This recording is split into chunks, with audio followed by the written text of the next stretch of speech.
Vamos de una pregunta. ¿Cuál es la composición de agua corporal?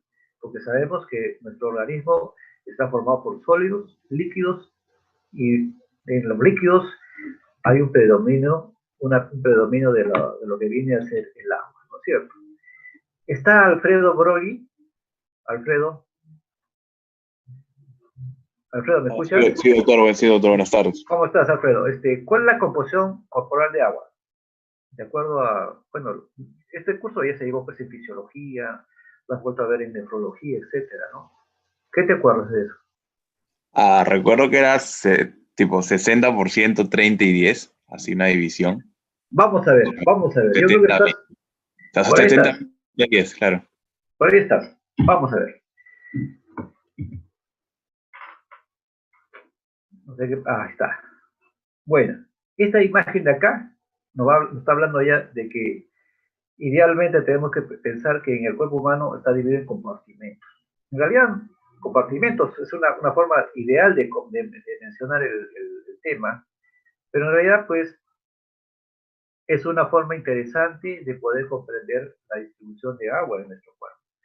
Ustedes ahí están viendo en la imagen que está una persona de 70 kilos, va a estar distribuido su agua en varios compartimentos o envases, como acá más o menos estamos tratando de identificar.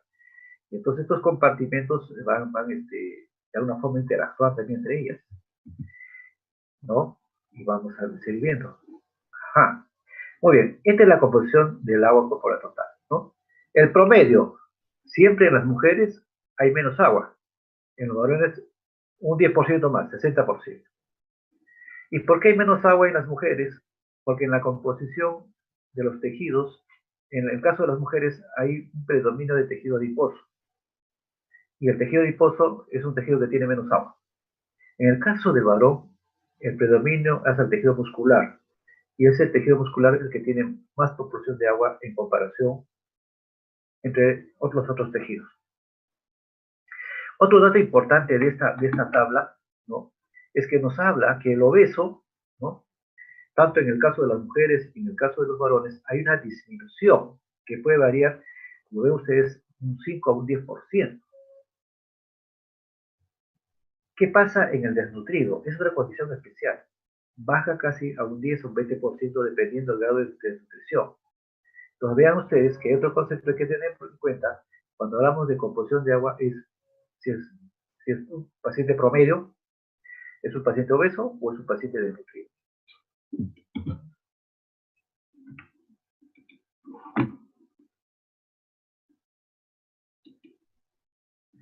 Muy bien. Ahora, ¿cómo están distribuidos esos compartimentos? Los compartimentos están distribuidos de esta forma. Ya lo hemos visto. El compartimento extracelular, lo que está fuera de la célula, y el comportamiento intracelular, lo que está dentro de la célula. Como ven ustedes, en este esquema clásico, digamos, porque siempre ustedes lo van a ver, siempre ustedes lo van a considerar, es que el agua intracelular, ¿no? Estamos hablando de un varón de 70 kilos, el 60% del peso de esta persona es agua, agua total, y el 40% es los restos sólidos. Muy bien, ahora, de este 40%, perdón, de este 60%, que es el total, 40% está dentro de la célula, y solo el 20% está fuera de la célula. Entonces, ustedes ya ven la proporción, 2/3, 1/3 del agua total del cuerpo humano. Muy bien. Pero el agua extracelular, a su vez, se va a subdividir en dos espacios diferentes, pero que interactúan. Es importante esto, que interactúan. Por ejemplo, el agua que está dentro de nuestras arterias, nuestras venas, nuestros capilares, nuestros linfáticos, equivale al 5% del peso de la persona. Si la persona pesa 70 kilos, 3.5 litros va a ser más o menos la cantidad de litros en esta persona. El agua intersticial equivale al 15%, es una proporción mayor, que equivale más o menos a 10.5 litros en una persona de 70 kilos. ¿Qué cosa es el intersticio? Es el espacio que permite el sostén, ¿no? Es el tejido, el esqueleto que sostiene las células. Es el espacio entre célula y célula, es el espacio intersticial. Muy bien. Ahora, ustedes se darán cuenta que acá, si hemos sacado en kilos, ¿por qué sale en litros acá? Es por la sencilla razón que a nivel del mar, 1 kilo de agua equivale a un litro de agua. Esa proporción se mantiene, por eso que automáticamente hacemos el reemplazo. Y acá estamos graficándolos, ¿no? 60% de una persona de 70 kilos, que equivale a 42 litros, y el resto es sólidos. Y así 1/3, 2/3, ¿no? Hasta que entramos al espacio extracelular, ¿no? Que está dividido, hemos visto, en agua plasmática y en agua intersticial. Muy bien. Ahora, la composición de las aguas va a diferenciarlas de acuerdo al espacio. Por ejemplo, en todas ellas tenemos cationes. En otro lado tenemos los aniones. Es decir, la idea es la electroneutralidad del organismo. Quiere decir, tanta carga positiva debe haber tanta carga negativa para mantener el equilibrio electrostático. Entonces, va a haber cationes por un lado, aniones por otro lado. Carga positiva, carga negativa. Por ejemplo, en el plasma, ¿no? El tema que nosotros como cirujanos, como médicos, manejamos bastante bien. 154 miliequivalentes de cationes y 154 de aniones. Equilibrio, ¿no? Y si vemos la composición ya individual, vemos que el sodio, de lejos, es el electrolito más importante en la parte de cationes, 142. Muy de lejos, potasio, calcio y magnesio, muy de lejos. En cuanto a los aniones, ¿no? El electrodo más importante es el cloruro, 103. Después viene el resto, el más cercano, el bicarbonato. Ese es el plasma. Pero cuando queremos comparar el intersticio, el líquido intersticial, también vemos que hay una diferencia.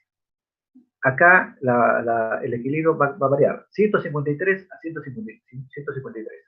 Una diferencia de 1 miliequivalente comparando con el plasma. Y acá también el sodio es el elemento más importante en la parte de cationes. En las partes de aniones, igual el cloro y el bicarbonato, muy parecido al plasma. Cuando vamos a la célula, al agua intracelular, vemos que la composición es un poco diferente, ¿no? 200.000 equivalentes en cationes y 200.000 equivalentes en aniones. Hay un predominio de cationes de 150. El potasio de lejos es el elemento catiónico más importante en el líquido intracelular, seguido del magnesio. Después, entre los aniones tenemos el anillo fosfato, sulfato, ¿no? Y también otro elemento importante que vienen a ser las proteínas, que tienen un valor muy importante en la parte intracelular, ¿no? Entonces, todo lo otro está celular. Seguimos. Muy bien, este es un poco el resumen de lo que hemos dicho. Esta es la composición del líquido extracelular.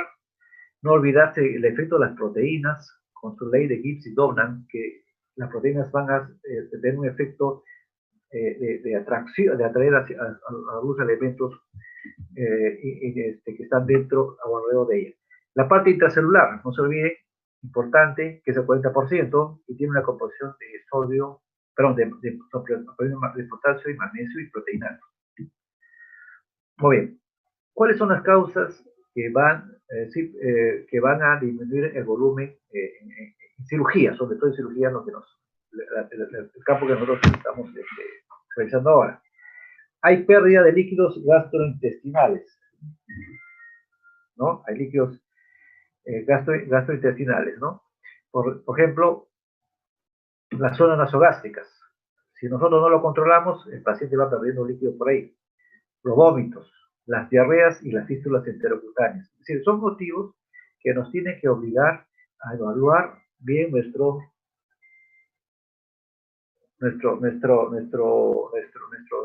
digamos, nuestros requerimientos de agua en el paciente. Después tenemos otro aspecto importante que viene a ser los efectos secundarios, que tiene que ver con las lesiones de los tejidos blandos y las quemaduras. El cirujano en general, habitualmente, no va a haber muchas quemaduras, porque como saben ustedes, es campo de otra especialidad. Pero lo que se refiere a lesiones de tejidos blandos sí va a haber frecuentemente debido a que para ingresar al abdomen hay que hacer una serie de incisiones a través del tejido blando. Y ese tejido blando, ¿no?, hace secuestros cuando se inflama. Y los procesos intraabdominales, que son la peritonitis, la obstrucción intestinal, ¿no? ¿No? O las intervenciones quirúrgicas prolongadas. Todo eso es el campo de ustedes. Les mando esta imagen, esta imagen para que no se olviden. Este es el quehacer del cirujano. Muy bien, otra preguntita. ¿Cuáles son los requerimientos de agua? ¿No? Vamos a ver algún voluntario. ¿Qué nos dice Brigitte Cayetano? ¿Cuáles son los requerimientos de agua? ¿No? Sí, Brigitte. Hola, Brigitte, dime, ¿cuáles son los requerimientos de agua?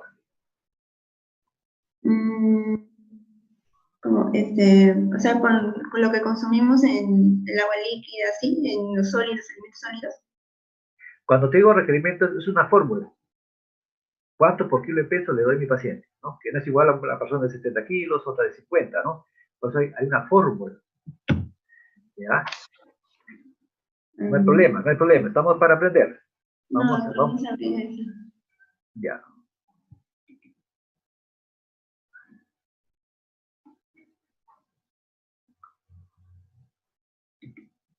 Muy bien, acá está. Los requerimientos. Nosotros, hoy día, estamos llevando el curso de cirugía de adultos, ¿no? Después, de acá al otro año, llevarán una cirugía de pediátrica. Pero el día de hoy, tenemos que acordarnos eso. ¿Cuánto es? 30 a 40 miligramos por kilo de peso. ¿Ya? Entonces, tú ya sabes, no te olvides. 30 a 40. El sodio y el potasio también son los dos electrolitos que vamos a jugar, porque hemos visto, el sodio es muy importante en el extracelular y el potasio en el intracelular. Entonces tenemos que utilizarlo porque de sobremanera vamos a tener que ver cada rato. Por ejemplo, en el sodio, es de 2 a 4 miligramos por kilo de peso. Si tú quieres un número promedio, 3 miligramos por kilo de peso. En el potasio, de 1 a 2 miligramos por kilo de peso. ¿Cuál usas? El 1. ¿Por qué? Como es intracelular, es mejor mantenerlo pero dar el requerimiento en el mínimo número, que en este caso sería 1 miligramo por kilo de peso. No se olviden que es por día, ¿ya? Esta fórmula es para por día. Muy bien. ¿Qué otra forma tenemos para reponer que también ustedes tienen que saber? La fórmula que hemos visto es una fórmula bastante práctica, sobre todo para adultos. Pero hay una fórmula que es la de Holiday Cigar, ¿no? Que nos da así, ¿no? Por los primeros 10 kilos, ¿no? Hay que dar 100 miligramos por kilo por día. Por los segundos 10 kilos, ¿no? Si el paciente tiene de 20 a más, se le pasa 50 miligramos por kilo por día, ¿no? Y si sobrepasa de 21 a 30, vamos a hablar, si el paciente tiene más de 30 kilos, ya se pasa 20 miligramos se suma 20 miligramos más por día, ¿no? Es decir, esta fórmula sirve para niños, para adultos, ¿no? Pero se dan cuenta, en todo caso, más práctico es la fórmula anterior, ¿no es cierto? Que es esta de acá. Si me acuerdo que de 30, le doy a mi paciente. Si es niño, de 150 a 150. Esto es más práctico que para nosotros. ¿Ya? Muy bien. Pero les informo que es una de las formas de cómo se hace la... Muy bien. Vamos a seguir preguntando para que la clase no se aburra. ¿Qué dice Boris Acuña? ¿Está Boris? Bueno, creo que no está. Sí, doctor, aquí estoy, perdón. Boris. La pregunta, ¿qué son las pérdidas ordinarias? Bueno, podría decirse que son las pérdidas fisiológicas. Puede ser, no sé, sudor, Ya. Saliva. Cuando son todas las pérdidas que normalmente todos tenemos en una condición normal, ¿no? Por Claro. ejemplo, ahorita, yo tengo unas pérdidas, ¿no? Que son normales, porque no estoy enfermo, no me están operando, entonces estoy normal. Igual que ustedes, Claro. ¿no? Ya. Pues vamos a ver cuáles son esas famosas pérdidas ordinarias. Vamos a ver.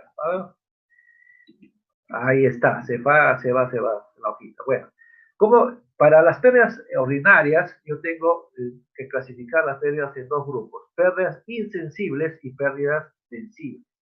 No porque sean algo que tenga que ver con los sentimientos, la verdad, sino insensibles se refiere a que normalmente no los puedo ver a simple vista, ni los puedo palpar a simple vista. Las pérdidas insensibles vienen a ser las evaporaciones, ¿no? Los gases que se pierden a través de nuestro cuerpo, a través de nuestras cavidades. Son pérdidas insensibles. Eso normalmente se puede hacer la medición en laboratorios, pero no todos los hospitales pueden contener este tipo de laboratorios, que tampoco no sería útil porque actualmente tenemos fórmulas para hacer el cálculo. Por ejemplo, ¿cómo calculo las pérdidas insensibles de una persona de 70 kilos? Por ejemplo, ¿no? Le multiplico el 0.5 por el peso, 70 kilos, por 24 horas. Esa sería la fórmula que tendría que aplicar si me preguntarían cuál es la pérdida sensible de una persona de 70 kilos. Se entiende que es una paciente, una persona en una condición normal, ¿no es cierto? Pero yo, miren, usando mis matemáticas de última generación, digo, fácil, pongo peso por 12. Por 12. ¿Por qué? Porque 0.5 es la constante, 24 también es constante, porque la evaluación de 24 horas me sale peso por 12. Ya estoy reduciendo la forma. Entonces, si una persona tiene 70 kilos, ¿no? Y quiero saber cuáles son sus pérdidas insensibles, lo multiplico por 70 por 12. ¿Cuánto me sale? 840. ¿Sí? Así de simple. Seguimos. Ahora, vamos a hablar de las pérdidas sensibles, las pérdidas que yo puedo medir o puedo pedir a que la enfermera, la técnica de enfermería, me informe, porque ella va a hacer la medida cada vez que termine su turno. Entonces, le digo, a ver, pérdidas renales, que es la orina, que más o menos debe estar en una persona entre 1200 a 1500 en 24 horas.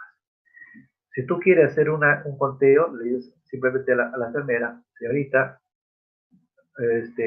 midan el volumen urinario. Y eso te va a registrar en la historia y tú al día siguiente haces tu cálculo.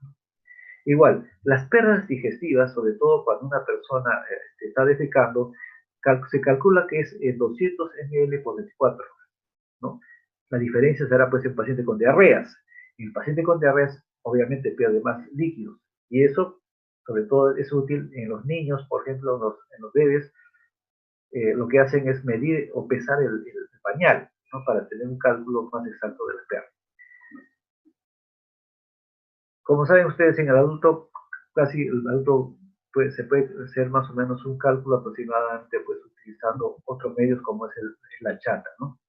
Muy bien. Ahora, ¿cuál es el débito urinario? Es otro dato importante. No vamos a esperar, pues, a un paciente que está delicado, esperar hasta las 24 horas para saber cuánto urinó, 1200, 1500, no sé. Pero entonces utilizo lo que se llama el débito urinario, que es una fórmula muy fácil de acordarnos, que seguramente ustedes ya lo saben, que es 0.5 a 1 mililitro por kilo por hora. Si, por ejemplo, tengo un paciente de 70 kilos y le coloco la sonda Foley para ver cómo está su débito urinario, probablemente va a estar entre 70 aproximadamente si está bien hidratado. Muy bien. También recordar que a través de la vía urinaria se pierde sodio, potasio y cloro, que ahí ven más o menos es la proporción que se va a perder. Les digo proporción porque en realidad puede ser variable la pérdida de electrolitos por vía urinaria. Muy bien. En cuanto a las pérdidas digestivas, ya hemos dicho, si hay diarrea, aumenta. Y este es un promedio de lo que pierde un paciente cuando hace diarreas, cuando hace, digamos, algún tipo de pérdidas excesivas por vía digestiva. Entonces, también tenemos que tener en cuenta esos datos. Muy bien. Entonces, ya hemos hablado de las pérdidas insensibles ordinarias. de las sensibles ordinarias. Ahora vamos a hablar de las insensibles, que son llamadas extraordinarias.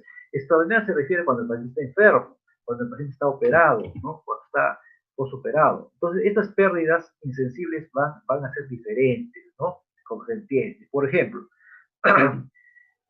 una pérdida insensible que aumenta en el paciente, obviamente, es cuando se opera. Por ejemplo, si yo hago una cirugía abdominal, una laparotomía, una toracotomía, una cirugía laparoscópica, las pérdidas insensibles por evaporación van a ser mayores.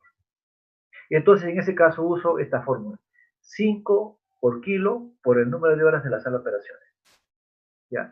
¿Por qué es la variable ya no las 24 horas, sino porque es el tiempo que el paciente ha sido operado? Se entiende que un paciente que se operó 1 hora no es igual a que se opera 4 horas, 6 horas o más. Entonces, en esos pacientes que tienen más horas, la pérdida es mayor. ¿Y cómo calculo? No se olviden, 5 mililitros por kilo por el número de horas en la sala de operaciones. Ahora, vamos a tener un caso así. Por ejemplo, imaginemos, un paciente se operó, ¿no? Entró a las 8 de la mañana a la sala de operaciones y la operación duró 2 horas. Es decir, de 8 a 10 operó el paciente. Terminaron a las 10 y de las 10 pasa a recuperación al ambiente de observación con ya después de la cirugía. Entonces, para las pérdidas insensibles de todas las 24 horas, se entiende que son 20 horas con la fórmula de 0.5, ¿no? Porque son las horas que está con el abdomen cerrado, y las 2 horas, ¿no? Que ha estado en la sala de operaciones, le multiplico por 5. Ese es el cálculo total de las pérdidas insensibles del paciente en las 24 horas. Muy bien. Ahora, ¿qué otras pérdidas tenemos que considerar? Por ejemplo, la fiebre. Cuando una persona tiene fiebre, es por encima de 37,5, 38,5, el paciente comienza a perder, evapora más cantidad de vapor de agua, pierde agua. Entonces se calcula que es 150 mililitros por cada grado, por un grado centígrado por encima de 37,5. Quiere decir que si el paciente tiene 38,5, le tengo que sumar 150 para como pérdidas. Y si el paciente tiene 39,5, se supone que pierde el doble, serían 300 por la fiebre que tuvo el paciente. Cuando el paciente hace hiperventilación, cuando respira con más frecuencia, también va a evaporar más agua, y por lo tanto se calcula con esta fórmula. Por cada 5 respiraciones por encima de 20, que 20 es el estándar, 20 es el normal de frecuencia respiratoria de una persona, si aumenta, por cada 5 le tengo que dar 100 ml. ¿Ya? Entonces quiere decir que al paciente le tengo que dar, si vamos a imaginar como ejemplo, tengo un paciente con 30 frecuencias respiratorias por minuto. Entonces, 2 veces hace 5, que significa que son más o menos el doble, serían 100 por 2, 200 centímetros por la hiperventilación que hace el paciente. Si tienen alguna duda, me pasan la voz. Muy bien, seguimos. Ahora, vamos a preguntar, a ver, Alexandro de Francis. Si Francis está, por favor. Alexandro. ¿Sí, Alexandro? ¿Me escuchas? Ya. ¿Cuánto de sodio hay en 1 litro de bilis? Eso. ¿Por qué? Porque nosotros ahora vamos a ver una tablita. Mire, esta tablita que es importante que se acuerden, ¿ah? No por el examen, sino para que ustedes cuando sean externos, cuando sean internos, estén pues duchos en esta materia. Miren, entonces, Alexandro, ¿me podrías decir cuánto de sodio utilizando esta tablita?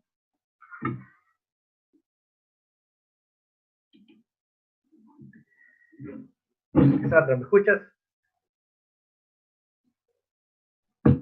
Ya, ¿te recuerdas la pregunta? ¿Te recuerdas la pregunta? Claro, en 1 litro, la pregunta era, en 1 litro, ¿cuánto de sodio hay en 1 litro de vino? ¿Cuánto de sodio hay? Entonces digo, esta tablita sirve para eso, para saber. Entonces, acá está la bilis. Entonces, ¿cuál sería la respuesta?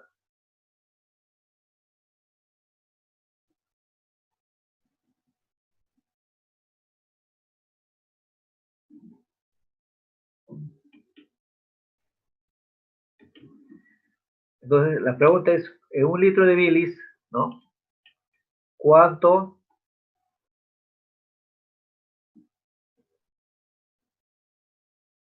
de sodio hay? ¿Cuál sería la respuesta, Alessandro?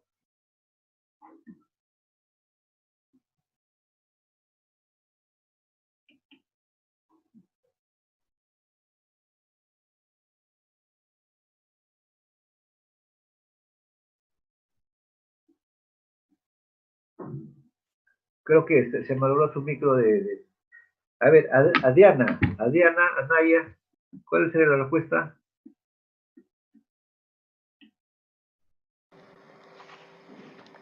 Alejandra, doctor. Sí, sí.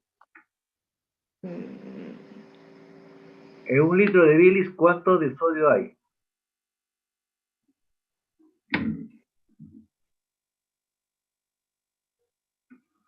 mm,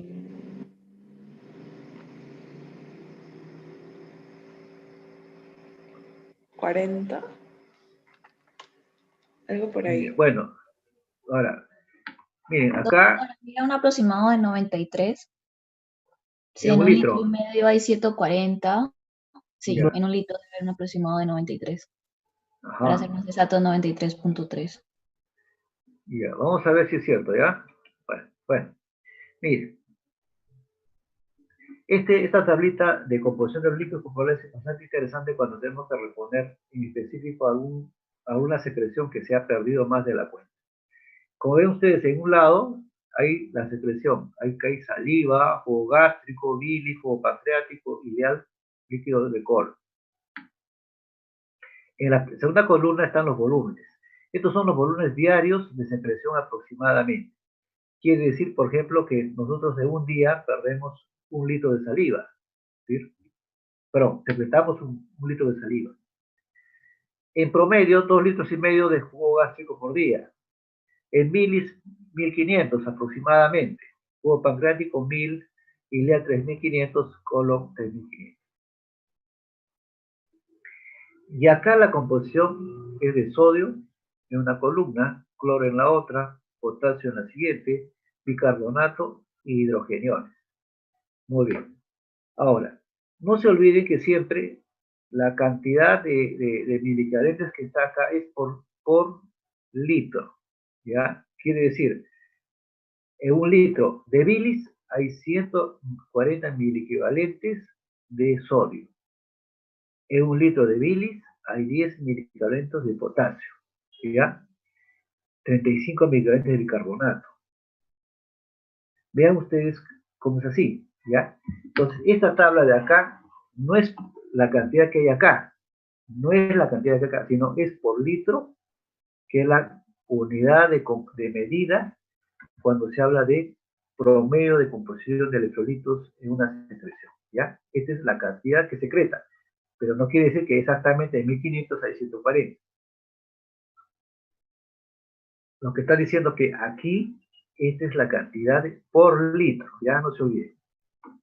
Bueno, para ver si se han entendido, voy a preguntar a Andrea Echevarría. Andrea Echevarría, ¿me escuchas? Doctor, ¿sí me escucha? Sí, Andrea. A ver, ¿cuánto de sodio hay en el jugo gástrico? En 1 litro de jugo gástrico habrían 60 miliequivalentes. Andrea, pero un favorito un poco más fuerte, no escucho bien. Ya, que en 1 litro de jugo gástrico habrían 60 miliequivalentes de sodio. Así es, ¿ya? Porque estamos hablando de 1 litro, ¿no? 60. No quiere decir que 2.500 hay 60, no. Es esto en valor de litro, ¿ya? Oye, espero que ya lo entendieron. Seguimos. Ya, muy bien. Ahora, ya tenemos los requerimientos, ya tenemos los requerimientos, tenemos las pérdidas, ¿no? Tenemos la composición de electrolitos de las secreciones. Ahora vamos a tratar de hablar un poquito cómo lo reemplazamos. A ver. Por ejemplo, una de las alternativas que tenemos en la farmacia es utilizar varios productos soluciones que tienen agua y electrolitos.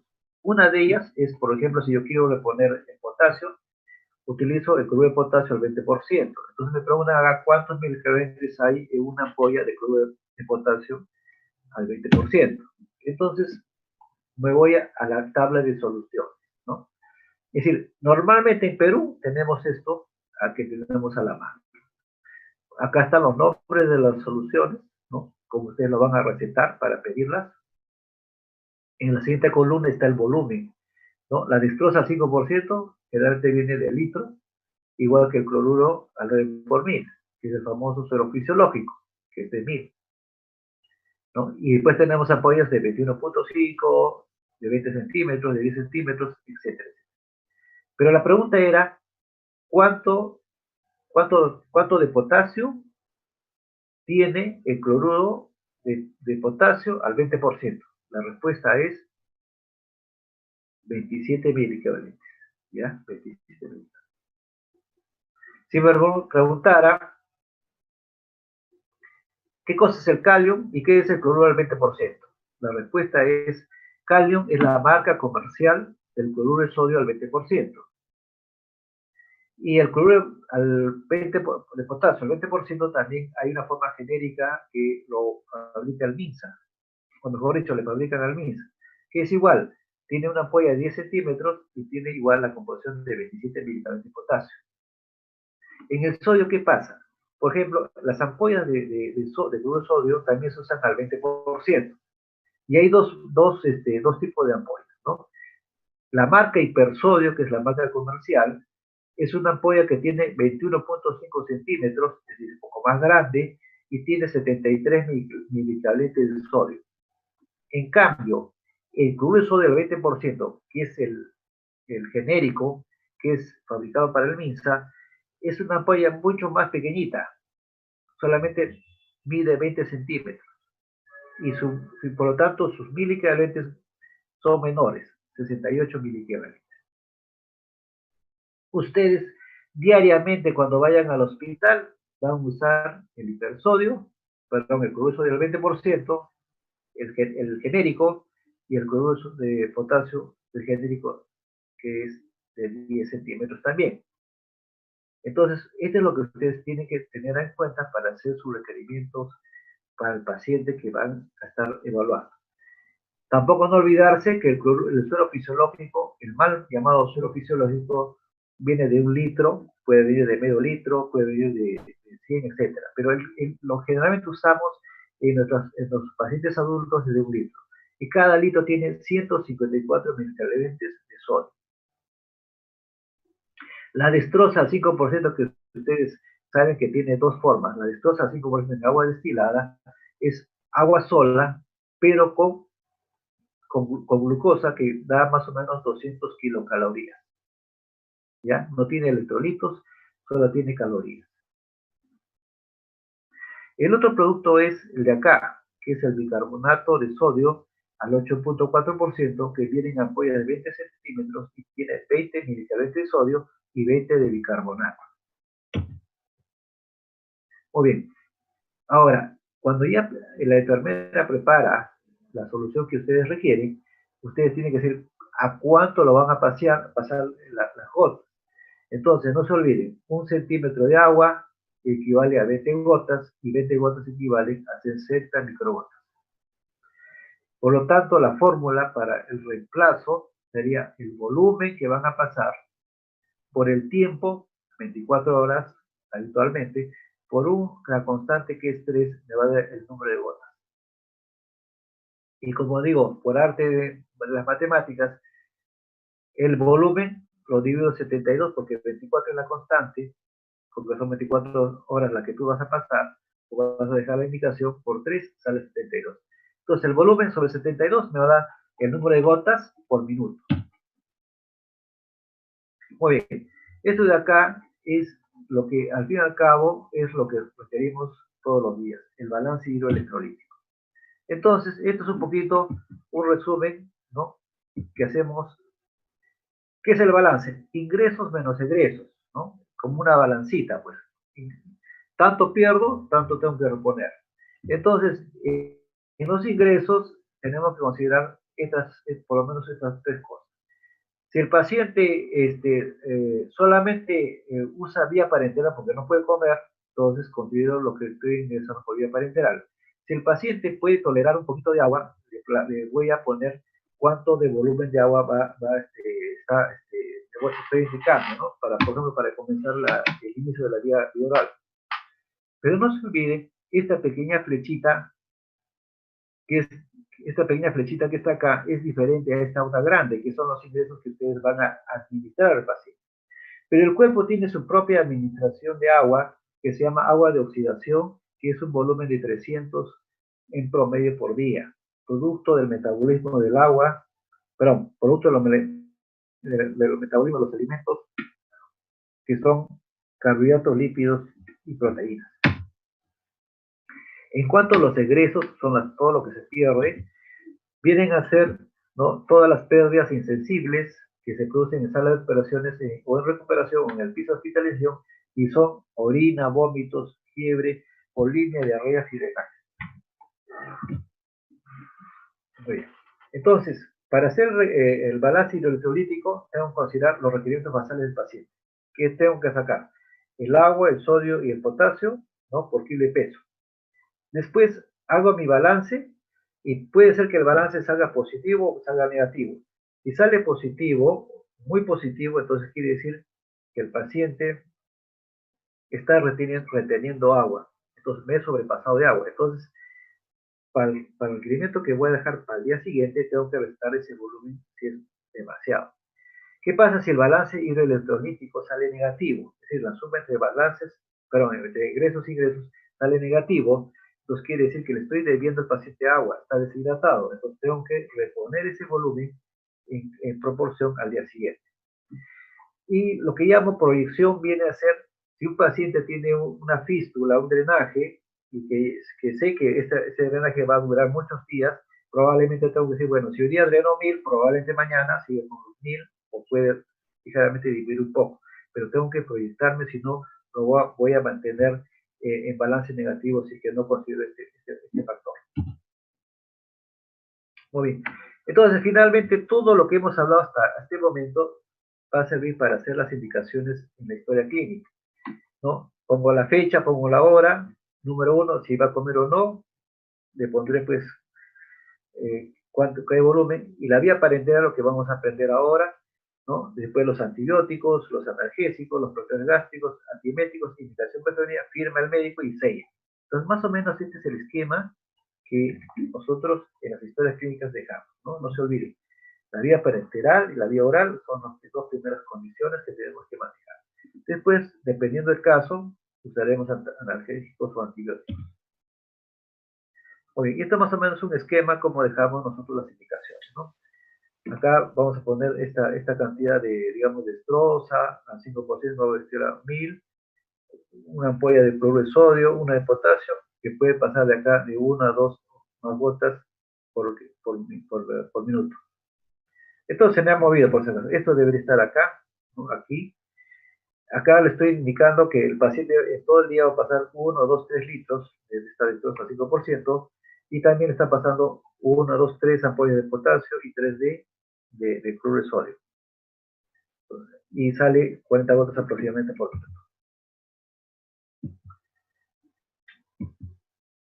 Bueno, este es un resumen del goteo, ¿no? Una macrogota, ¿no?, es igual a 1 mililitro, 20 gotas. Una microgota a 1 mililitro equivale a 60 microgotas. Muy bien. Regresemos a la parte de definir, ¿no? Entonces, en el intracelular ya hemos aprendido que el potasio, el magnesio y otros elementos más son predominantemente que se encuentran en la célula. Ahora, vamos acá a hablar de la osmolaridad sérica. Y vamos a preguntar a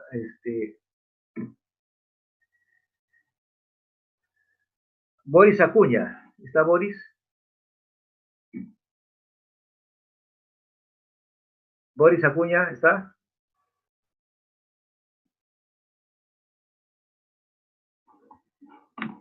Sí, doctor, aquí estoy. Boris, ¿cómo se calcula la osmolaridad sérica? Mm, no, la verdad es que no me acuerdo, doctor. Perfecto, no hay problema. Vamos a aprenderlo ahora. Muy bien, para calcular podemos utilizar, bueno, se puede hacer en el laboratorio, ¿ah? Pero no es práctico. Podemos utilizar fórmulas, pues, como vamos a ver ahora.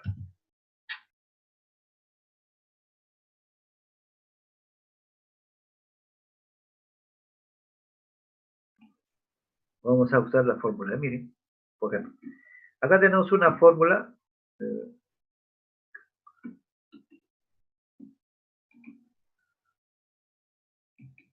Acá está la fórmula. Bueno, entonces para calcular la molaridad tenemos que decir qué es la propiedad de los solutos para ejercer una presión, ¿no? entre ellas, ¿no? Y la molaridad sérica varía en 2,75 a 2,95 milimoles por kilo de agua. Pero ¿cómo lo voy a calcular? El cálculo se hace se puede hacer a través de esta fórmula, ¿no? Que es, la molaridad sérica es igual a 2 veces el sodio más el potasio más la glucosa sobre 18 más la urea sobre 2,8. Yo puedo calcular teniendo la fórmula a la mano. Si se dan cuenta, si ustedes tienen solamente el sodio, pueden tener una idea aproximada de cómo está la molaridad del paciente. Porque estos valores de potasio y glicemia son en proporción, tienen menor efecto en la fórmula. La fórmula predominantemente va a depender de la cantidad de sodio. Muy bien, entonces vamos a hablar un poco de tonicidad, que hace que la equivalencia osmótica de los líquidos comparando con el plasma. Tenemos tres tipos, ¿no? Isotónicas, hipotónicas y hipertónicas, ¿no? Estamos hablando de las sustancias. Por ejemplo, ¿qué cosa es isotónico, no? Acá vemos el mismo número de solutos que están en el extracelular y en el intracelular. Hay un intercambio equivalente, digamos, en una proporción de agua a ambos lados. Eso es isotónico. Isotónico, por ejemplo, puede ser el suelo fisiológico, ¿no? Acá el hipotónico, acá tenemos un soluto, una solución que tiene pocos solutos, ya comparando con el plasma, comparando con el intracelular. Entonces, ¿qué pasa? Cuando hay pocos solutos, es hipotónico, entonces el agua tiende a pasar a la célula, se dematiza la célula y, como ven ustedes, hay fovea, ¿no? En el intersticio se va a llenar, ¿no? También de agua. Cuando decimos que es hipertónica una solución, cuando los solutos son en mayor cantidad comparando con el plasma, con el intracelular. Entonces, ¿qué pasa? Al contrario, el agua sale de la célula para el intracelular, ¿no? Produciendo el signo de pliegue positivo. Ahora, vayamos al sodio. El sodio en nuestra sociedad más o menos se consume de 3 a 5 gramos por día. El valor del sérico es de 135 a 145 milimoles por litro, ¿no? Hay varios mecanismos de regulación del sodio. Hay barorreceptores y receptores de volumen. Son varios. Hay a nivel del tórax, a nivel del corazón, a nivel de las arterias, a nivel de los riñones, en el sistema nervioso central y en los sinusoides hepáticos. Es decir, un gran control del sodio. Muy bien. ¿Cuándo se considera una hiponatremia severa? Vamos a hacer una pregunta. A ver. ¿Qué dice Álvaro Carpio? Álvaro.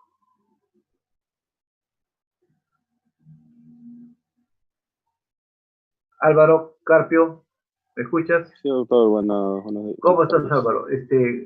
A ver, ¿cuándo se considera, no? ¿Cuándo se considera una hiponatremia severa? ¿Cuándo se dice que hay hiponatremia severa? Menor a 110 milimoles por litro. Excelente, menos de 120. milivalentes, Ok, ¿no? 120. Es severa.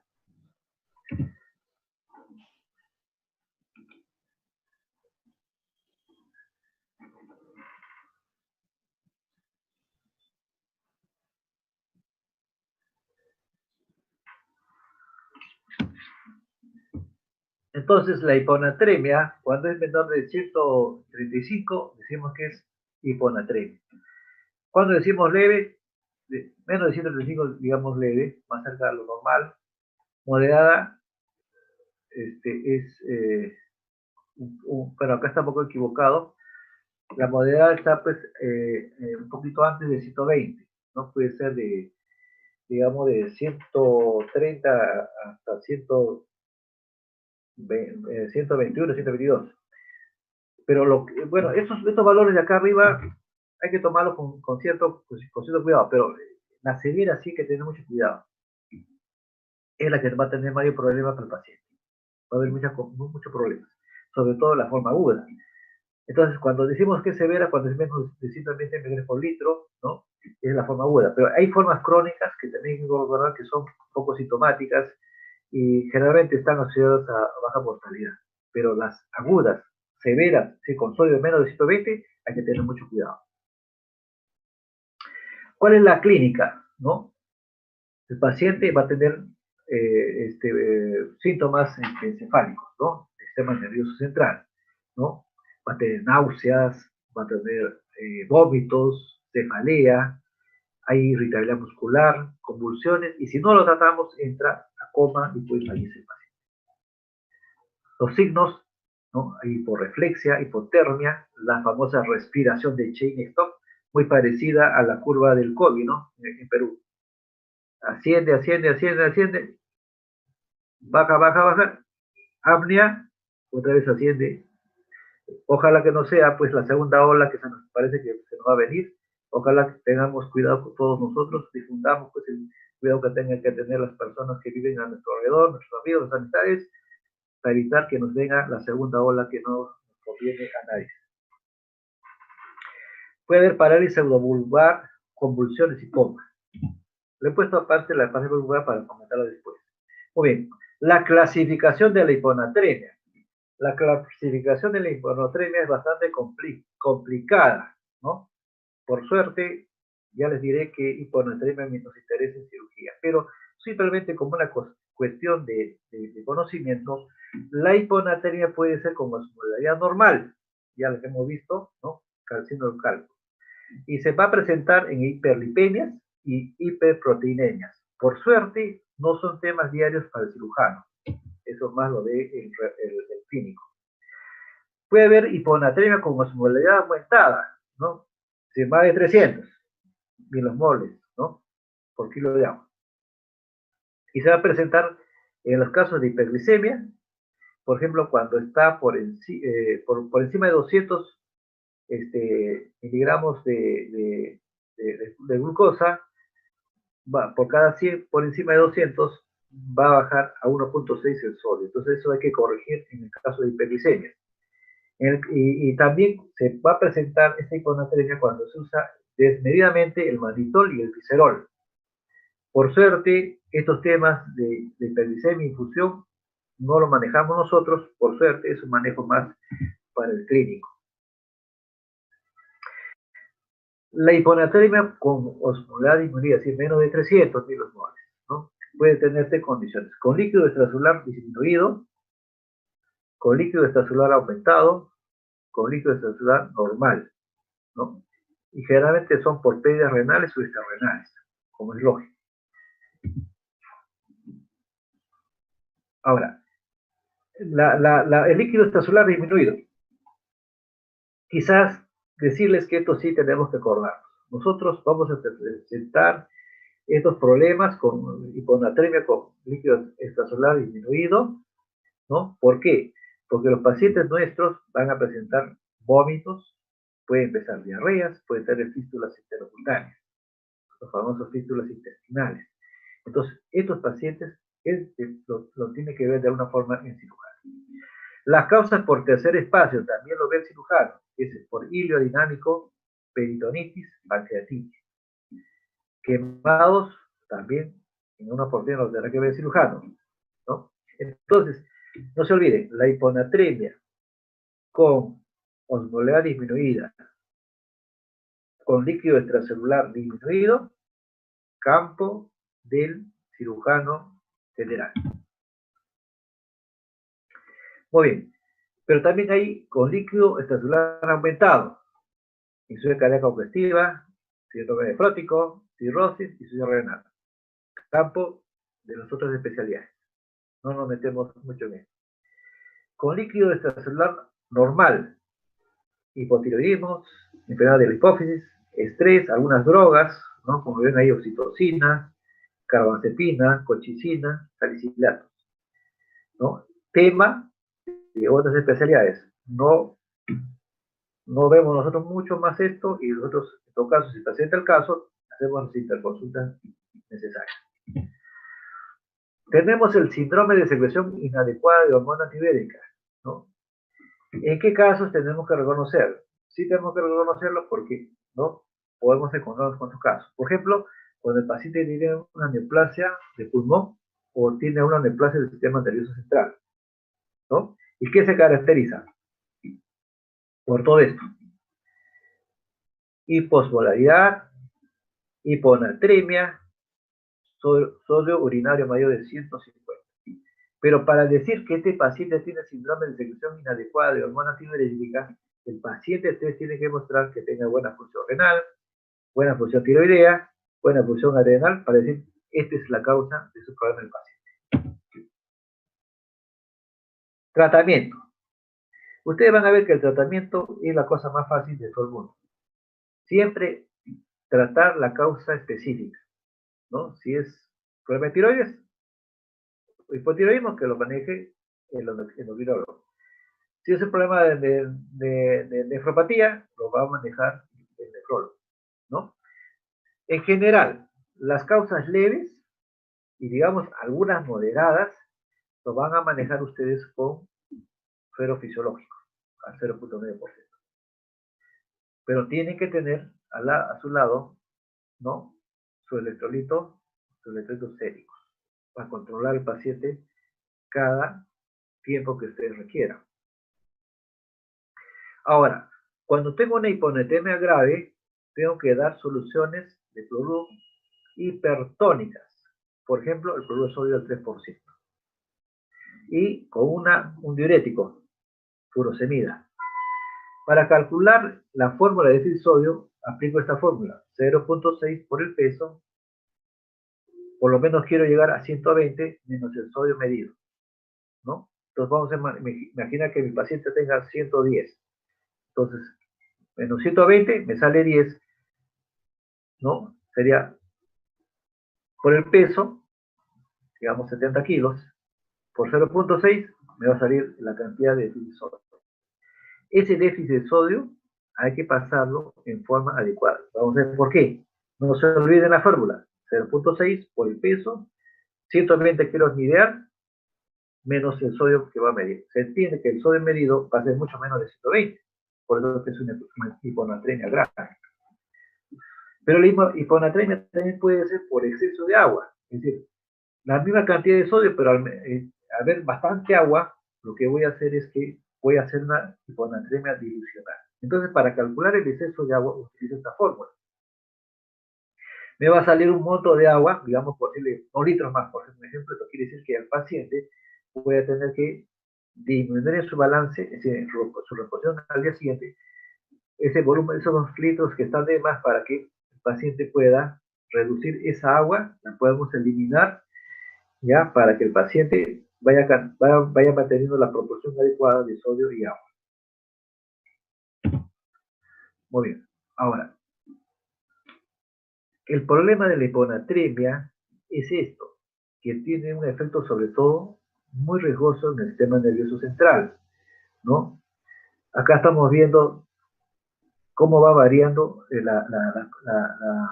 los cambios de sodio, agua y potasio en un cerebro normal, con una normotremia.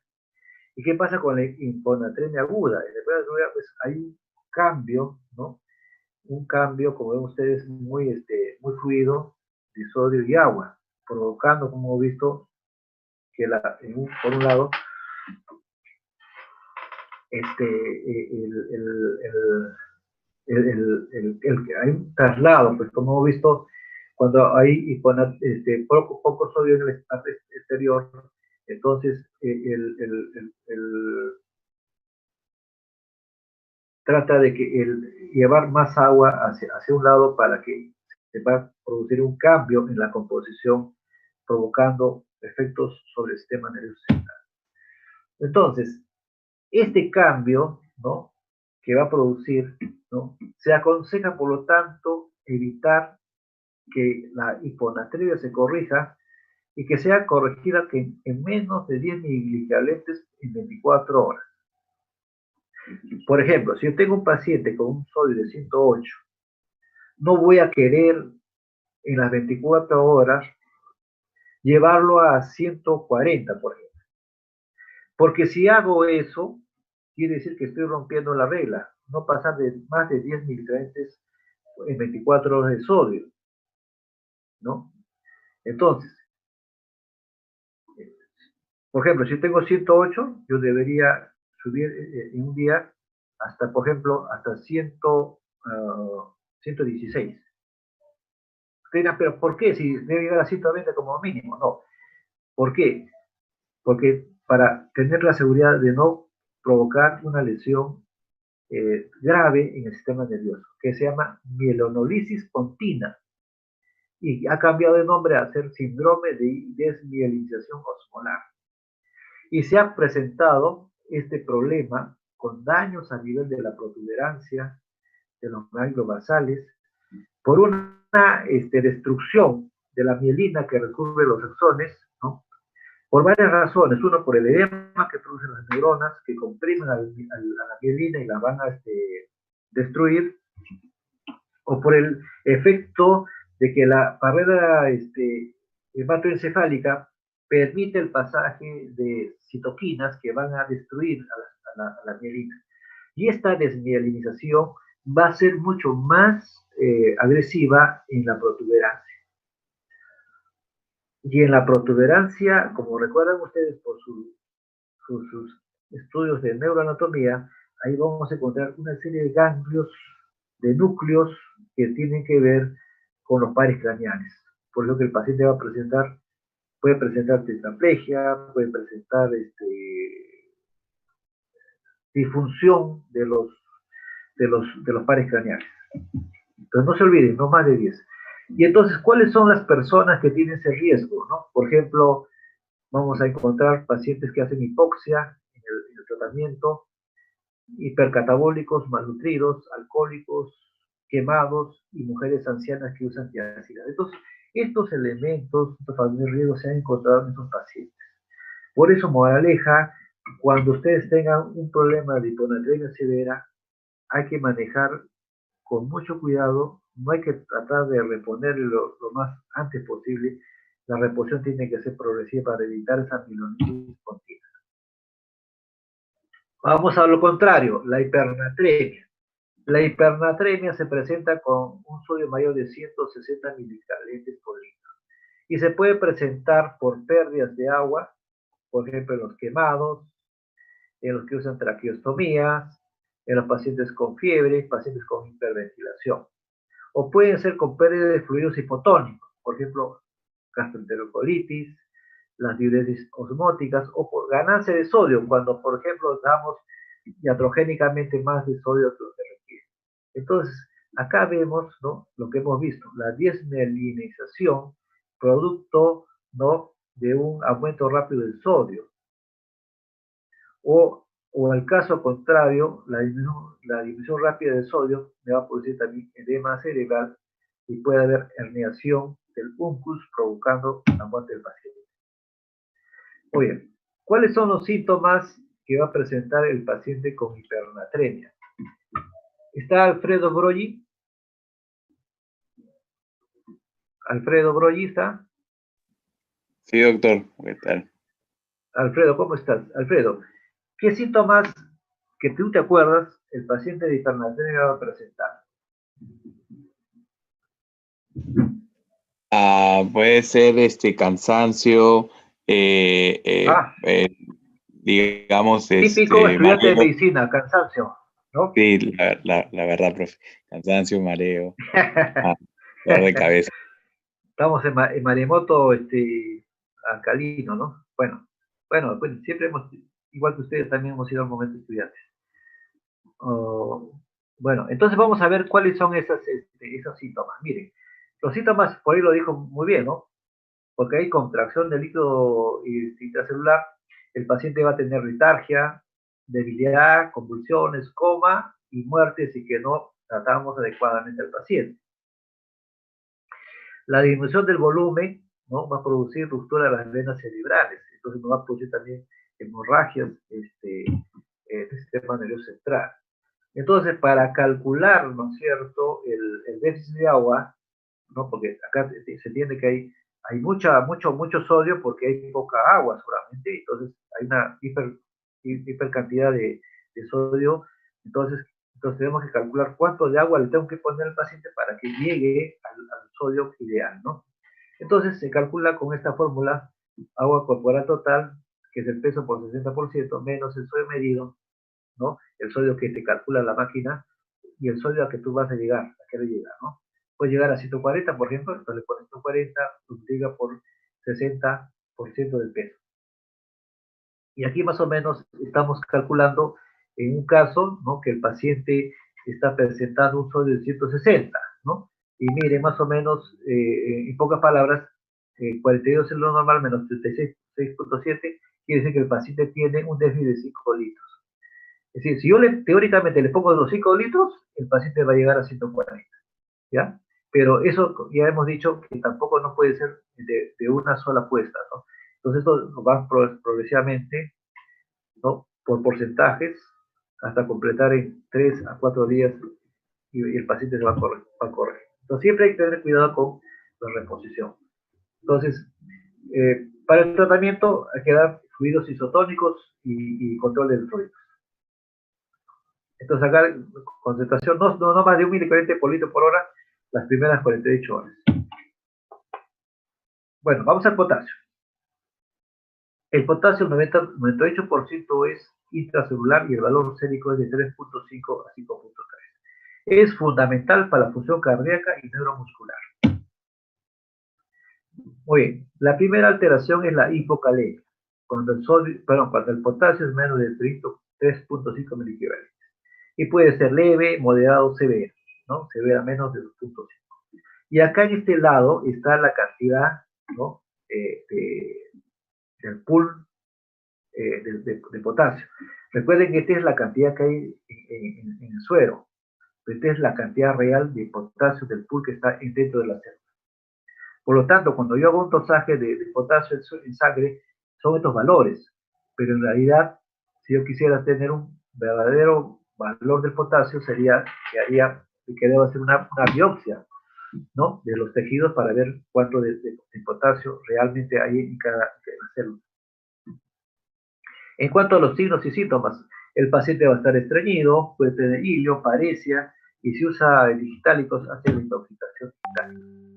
Entonces, la hipocalemia va a tener una interesante representación con la electrocardiografía, ¿no? Y acá tienen un ejemplo, ¿no? Por ejemplo, este es el trazado normal, acá el potasio es 3.5 a 5.0, y miren, cada vez que va disminuyendo, va apareciendo la onda U, ¿no?, hasta que al final desaparece la U, ¿no? Esto parece que es hincha de alianza porque quiere desaparecer la U, y también desaparece la T, ¿no? Entonces, ustedes vean que hay una proporción, cómo se va modificando el trazado electrocardiográfico de acuerdo a la disminución del potasio, ¿no? El tratamiento siempre hay que no requiere tratamiento rápido y hay que tratar el problema de fondo, ¿no? Si es una fístula, bueno, tendrá que el cirujano corregir esa fístula. Muy bien. Y si fuese necesario un manejo, se puede usar tabletas de gluconato de potasio, o si requiere de hacerlo muy rápido, tendrá que hacer con monitoreo cardíaco, utilizando una solución de 90 centímetros de suero fisiológico o una ampolla de 14.9% mezclado y pasarlo con un monitoreo adecuado. La hipercalemia es cuando el potasio es más de 5.5 y se va a presentar en una serie de enfermedades como son los problemas renales, la enfermedad y son acidosis, algunos medicamentos. Muy bien, ¿qué cambios electrográficos hay en la hipercalemia? Va a haber la T picuda, ¿no? La pérdida de la onda P y el QRS es ancho, ¿ya? Entonces, estos son los datos que nos sirven para identificar la hipercalemia. Los síntomas y signos: disfagia, disartria, paro respiratorio, hipotensión, arritmia, paro cardíaco, náuseas, vómitos e hilio. No se olviden que estos síntomas, náuseas y vómitos, hilio, son síntomas muy genéricos que ante un paciente que usted sospeche un problema de hipercalemia, tiene que tener en cuenta para hacer el diagnóstico antes que pase lo peor. Bueno, ¿cuál es el tratamiento de la forma de emergencia de la hipercalemia, ¿no? El tratamiento puede darse el poliestireno de sulfato de sodio, que es el cayaxelate, de 30 gramos, puedes darle 3 a 4 veces al día con sorbitol por vía oral. Ese es el cayaxelate. Cuando te da tiempo corregirlo, ¿no es cierto? Pero en la emergencia, que es lo que a veces es el problema, hay que pasarle gluconato de calcio al 10% intravenoso 4 a cada 6 horas. O darle bicarbonato endovenoso 8.4% en 10 minutos. Y obviamente pedir el control en laboratorio. O pueden darle glucosa al 10% con insulina, 20 unidades, y pasarlo en 30 minutos. Muy bien, ya estamos por terminar esta parte, que es bastante poquito, como han visto, por ratos nos provoca dormir. Bueno, vamos a hablar un poquito de equilibrio ácido-base, que en realidad es un tema también conexo a nuestra especialidad, de una forma, ¿no? La idea es mantener, ¿no?, la concentración de hidrogeniones en un valor normal, ¿no? Recordar que los ácidos hacen un cambio en dos direcciones entre una base y un protón, ¿no? Entonces, ¿qué cosa es un ácido? Ácidos son sustancias dadoras de protones. Y, por ejemplo, el agua se llama anfótero, porque puede comportarse como 3 tipos de soluciones. Puede ser neutra, ácida o alcalina, ¿no? Por ejemplo, ¿cuándo digo que es neutra? Cuando la cantidad de iones hidrógenos son iguales al hidroxilo. Ácida cuando los hidrógenos son mayores que los hidroxilos, y las alcalinas cuando es al revés. Muy bien. Esta fórmula seguramente ustedes la han estudiado cuando han llevado la química, ¿no? Entonces, ustedes ya se acuerdan que esto es más o menos una constante, que estos valores son tan pequeños, con muchos ceros, que hay que usar el logaritmo, ¿no? Entonces, recordad que también los hidrogeniones pueden estar ligados a aniones fijos o a aniones volátiles, ¿no? Y esta es la famosa ecuación de Henderson y Hasselbalch. Esta es la otra ecuación que dio origen, la ecuación de Kaiser y Blech. Y vamos a hablar de este tema, que es el anión gap, ¿no? El anión gap son los aniones diferentes al cloruro y al bicarbonato, ¿no? Y acá está más o menos su valor promedio. Entonces, la fórmula, ¿cómo calcula el anión gap? Pregunta de examen. Te van a dar el valor de sodio, el potasio, menos el valor del cloro y el bicarbonato, y te sale el sodio. Y el anion gap, acá está muy bien esquematizado, ¿no? Acá está un anion gap normal, el sodio y el potasio, ¿no? Y acá está más o menos la porción del anion gap. El anion gap aumentado, vean cómo va creciendo y va reduciendo la proporción de los otros aniones. Y acá tenemos el caso de una acidosis hiperclorémica, ¿no? Como el cloro se va aumentando de proporción. Entonces, el Anion-GAF es muy útil para hacer la clasificación también o diferenciar las acidosis metabólicas, ¿no? Entonces tenemos acá el Anion-GAF elevado, por ejemplo, muy frecuente en acidosis láctica y en cetoacidosis. El resto ni los menciono porque son, no lo vemos nosotros frecuentemente. El Anion-GAF normal, ¿no? Se va a presentar en pérdidas intestinales, por ejemplo, diarreas, fístulas intestinales, lo vamos a ver con alguna frecuencia en cirugía. ¿Qué cosas son los tapones o buffers? Son mezclas amortiguadoras que permiten el control de las variaciones del pH, ¿no? Entonces, es un ácido débil con una sal de base fuerte, o una base débil y una sal ácida de un ácido fuerte. Entonces, estos tapones tratan de equilibrar un poco las variaciones abismales del pH. En nuestro organismo hay varios sistemas, ¿no? Por ejemplo, el sistema bicarbonato y ácido carbónico, el fosfato disódico a fosfato monosódico, proteínato, proteína, la hemoglobina y oxihemoglobina, aparte de ser un transportador de oxígeno, también es un tapón, un buffer. Entonces, cuando hay una alteración de la acidez del equilibrio ácido-base, primero actúan los amortiguadores, como ven ustedes a nivel local, plasmático, y si falla este sistema, el pulmón es el otro órgano que ayuda a equilibrar en la forma aguda, y en la forma crónica también participa después el riñón. Los valores de referencia, pH 7.4, bicarbonato 20-25, ¿no? Presión parcial de CO2 40 más menos 4. Y acá estamos viendo esta clásica imagen de fisiología, ¿no? Donde abajo tenemos los pH, 7.4 por ejemplo, en la otra columna estamos los bicarbonatos, 24 por ejemplo, y acá arribita tenemos los valores del PCO2, ¿no? 40 por ejemplo. Entonces acá está el normal, ¿no? Por un lado, hacia arriba está la acidosis respiratoria aguda, hacia abajo la acidosis metabólica,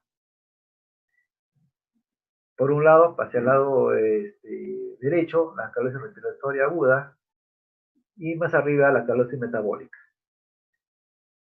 Y acá están las dos formas crónicas de acidosis respiratoria y alcalosis respiratoria. Muy bien. Cuando se produce la acidosis metabólica es porque está perdiendo ese bicarbonato. ¿Y el organismo qué hace? Disminuir el PCO2. Si el paciente comienza a hiperventilar para eliminar el PCO2 del organismo. La acidosis respiratoria, ¿qué pasa? El bicarbonato se incrementa porque no hay una buena eliminación del PCO2. Entonces, ¿el cuerpo cómo responde? O en todo caso, el riñón, ¿cómo responde? Reabsorbiendo el bicarbonato para mantener el equilibrio. En el caso de la alcalosis metabólica, hay un incremento del bicarbonato. ¿Qué hace el organismo? ¿No? Aumenta el PCO2. Quiere decir que el pulmón trata de no eliminar el PCO2 para que se mantenga el equilibrio. Y en la alcalosis respiratoria, lo que hace es que hay una pérdida mayor de PCO2. Entonces, para mantener el equilibrio, entonces perdemos bicarbonato a través de la vía urinaria. Muy bien. Entonces, esto otra vez les hago recordar que para estudiar la acidosis metabólica tengo que saber cómo está el Anion-GAF. Si es elevado o es normal, como vimos al inicio. ¿Cuáles son los síntomas de la acidosis metabólica? Anorexia, fatiga, confusión, letargia. Si no me preocupo, pasa estupor, y si no, entra el paciente en coma y el paciente muere. En cuanto a la signología, va a haber taquicardia, hipotensión, taquipnia, dispnea, respiración de Kussmaul. Muy bien. ¿Cuándo el paciente va a presentar trastorno de conciencia? Cuando el pH llega a 7.1. Cuando el paciente va disminuyendo a 7, ya hay alteraciones del gasto cardíaco y arritmia. Muy bien, estas otras condiciones que van a causar acidosis, ¿no? De estos Estos temas no lo manejamos mucho nosotros, pero sí por pene de base, ¿no? Por ejemplo, diarreas, la uretrosimoidostomía, que es la anastomosis del ureter al cono simoides, que ya no se usa mucho esa técnica operatoria. El tratamiento. Hay que tratar la causa de fondo. Hay que darle una adecuada hidratación y ventilación. Y si es necesario, hay que dar bicarbonato. Y aquí está la fórmula para el bicarbonato. Es el déficit de base por el peso sobre 4. Y para calcular este déficit, tenemos que saber cuál es la variación del pH. Para eso, el pH que voy a calcular menos el pH medido, ¿no? El pH medido es el pH que la máquina le va a reportar. Y entonces, cuando hay un déficit entre estos dos de 0.15 por cada dos, pues hay que dar 10 medicamentos por déficit de base para aplicarlo en la fórmula que hemos visto anterior, ¿no? En esta fórmula. Pongo el déficit de base, el peso del paciente sobre 4 y me va a dar una cantidad de déficit de bicarbonato. Generalmente este déficit de bicarbonato sale una cantidad bastante alta, por eso que no tampoco, porque que salga, pues, digamos, ¿qué le digo? Pues 200 medicamentos no le paso, sino le voy a pasar un tercio de eso y lo evalúo al paciente. Muy bien. Y el otro problema importante es la alcalosis metabólica. Es por el incremento de bicarbonato, ¿no? O pérdida de hidrogenados no respiratorios. Entonces, acá van a jugar varios factores. Filtración glomerular, se asocia mucho a hipocalemia, hipocloremia, pérdida de ácidos y adición de álcalis.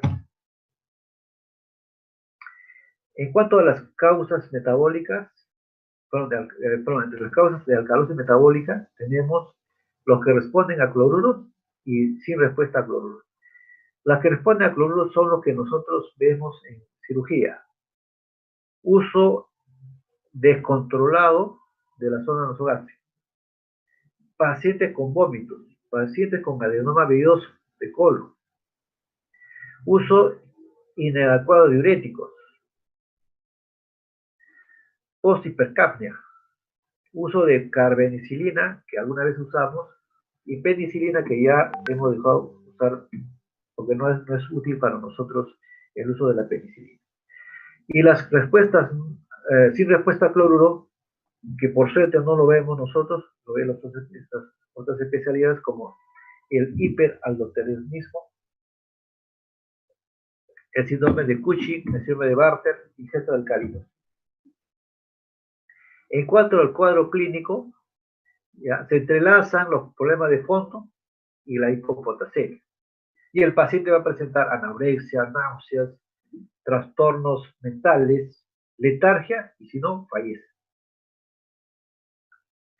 Va a haber tetania por hipocalcemia, el paciente va a tener fatiga, parálisis, ilio, distensión abdominal, taquicardia y diarrea. Tratamiento. Como en el caso anterior, corregir la causa de fondo. Tampoco hay que corregir de forma rápida. Hay que corregir el volumen de agua y el potasio. En los casos extremos, se va a usar acetosalamina, ¿no? En el paciente edematoso, sobre todo en la forma de alcalemia severa. En el caso de la alcalemia severa, también se puede usar el cloruro de amonio y el ácido clorhídrico. Si no mejora esto, paciente entra a diálisis. Acidosis respiratoria. Se va a presentar en aquellos pacientes con obstrucción de la vía aérea, depresión del centro respiratorio, sobre todo pacientes posanestesiados, anestesia general. El paciente que ha estado en ventilación mecánica, efectos restrictivos y neuromusculares y fallas circulatorias. El paciente va a presentar disnea, dolor de tórax, debilidad, obnubilación, temblor, asterisis, incoordinación motora, reflejo osteotenioso alterado. Y finalmente, si no lo seguimos tratando, entra en coma y el paciente fallece. También acá hay que tratar la causa de fondo. Hay que dar una buena, adecuada ventilación y si no, poner la ventilación mecánica. Alcalosis respiratorias. En las alcalosis respiratorias hay que ver las causas. Pueden ser por enfermedades pulmonares, ¿no? Frecuentemente por tumores del sistema nervioso central o neurotrauma. Algunas drogas pueden provocar alcalosis respiratoria, como son los salicilatos, el paraldehído y el alcohol. La septicemia gram negativos. Ojo que es tema de cirugía. Septicemia gram negativos. Ventilación mecánica, insuficiencia cardíaca congestiva. En cuanto a las manifestaciones, va a haber parestesias, adormecimiento, cefalea, confusión, convulsiones. Como ven ustedes, estos síntomas son muy genéricos, pueden asociarse a otras patologías. Pero lo más importante, si ustedes no lo sospechan, realmente se les complica. Tratamiento. Curar la causa de fondo. Para eso hay que identificar el problema. Si es necesario hay que sedarlo, y si no, mejor con la sedación, hay que ventilación mecánica. Y aquí estamos viendo una tablita donde comparamos el pH, el exceso de base, el PCO2 y el bicarbonato. Y acá están las principales alteraciones ácido-base. No olvidarse que vamos a hablar también de acidosis mixtas, que son la combinación de estas cuatro anteriores, ¿no? Muy bien. Por ejemplo, en la acidosis, el pH es bajo, el exceso de base es bajo, el PCO2 puede estar normal o bajo, el bicarbonato está bajo. En la acidez respiratoria, el pH es bajo, el exceso de base es normal o bajo, el PCO2 es alto y el bicarbonato puede estar normal o alto. En la alcohólisis metabólica, el pH es alto, el exceso de base es alto, el PCO2 es normal o bajo y el bicarbonato es alto. En la alcohólisis respiratoria, el pH va a ser alto, el exceso de base es normal o bajo, el PCO2 es bajo y el bicarbonato puede ser normal o bajo. En la acidosis mixta, generalmente hay un pH bajo, un exceso bajo, un PCO2 alto y un bicarbonato bajo.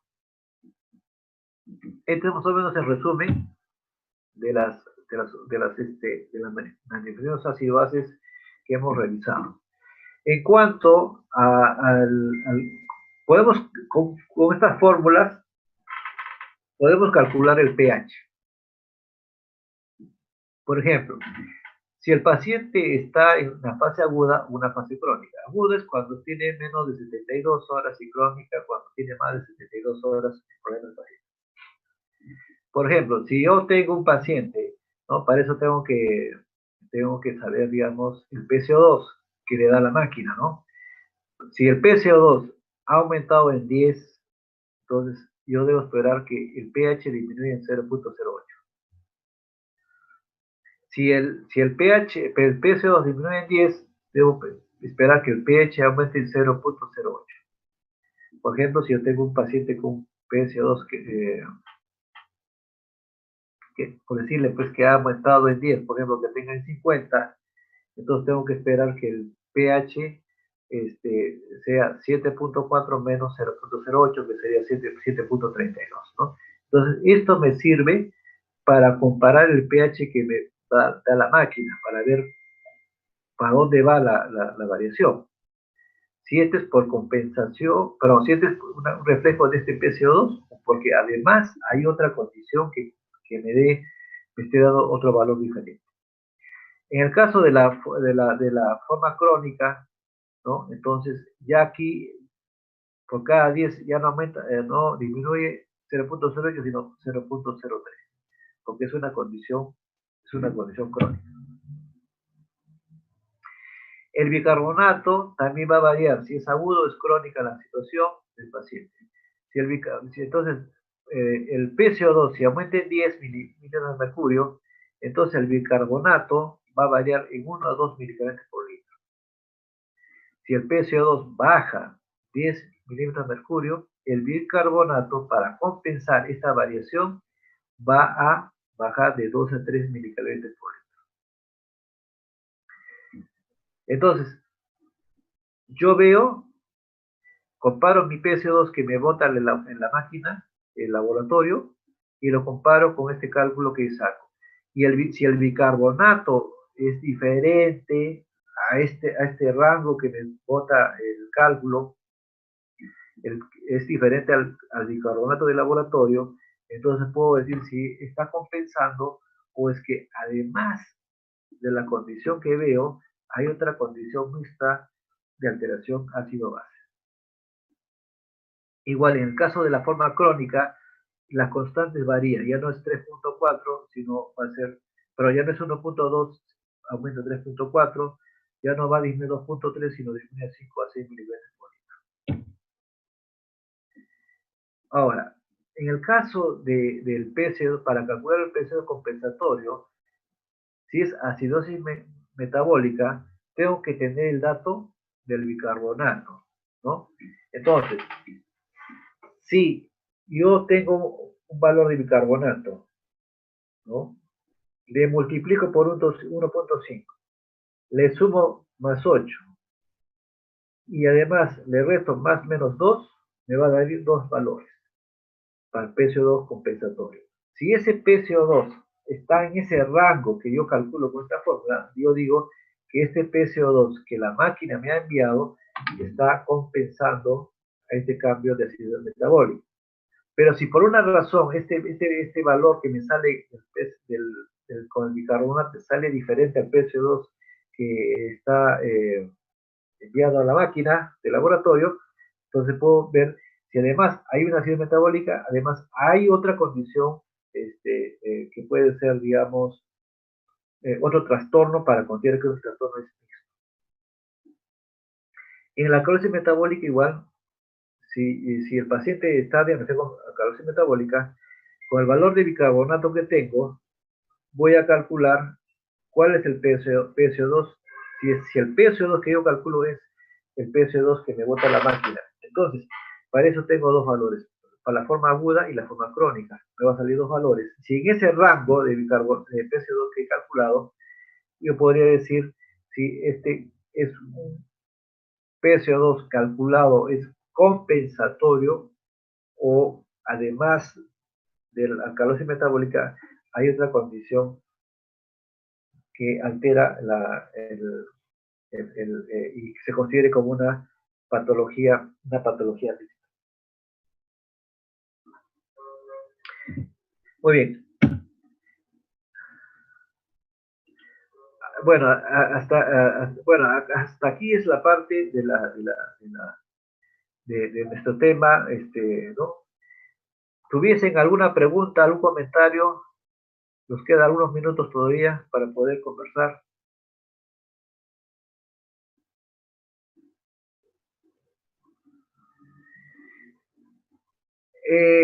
¿Estará presente el delegado del 2 de mayo? No hay delegado de sede, doctor. Sí, sí, ¿quién es el delegado de la sede? ¿Tú? No, no hay delegados de sede. Ah, ya desapareció en los hospitales, ¿no? Sí. Por el efecto de la pandemia. Escucha, qué mal. Doctor, Pero, ¿usted cree que podría enviarme el PowerPoint por correo para proporcionarlo a mis compañeros? Mira, yo les pido un favor, esto está grabado, ¿no es cierto? Sí. Yo les sugeriría, por favor, yo les pido con todo cariño, por favor, utilicen el video, por favor. Esto de acá, todavía prefiero mantenerlo esto, ¿no? Pero por favor yo les pido, no voy a pensar que soy tacaño, pero sí les pediría por favor utilicen el video, ¿ya? Cualquier cosa nos estamos comunicando, pues si ustedes requieren otra más. Sino que este material todavía no quiero dejarlo digamos, para uso público, ¿no? Tengo que todavía... Doctor, para nosotros no nos dan el video. El video, por favor, ¿ya? Doctor, lo que pasa es que podría proporcionarnos en PDF, no hay problema, sino que para que cuelguen el video se demoran un poco, entonces para ir avanzando. Ya, no hay problema, eso sí, eso no hay problema, porque hay cosas que, bueno, yo no he inventado nada, todo este es producto de varios años dedicarme a esta cosa. No, en todo caso, La verdad que acá es más importante que ustedes lo practiquen, ¿no? Ahora como tienen el caso clínico. Sí, no, quería saber quién es este alumno de la doctora Chupipuma. ¿Nadie? ¿Nadie es profesor, tiene su profesora es la doctora Chupipuma? ¿Nadie?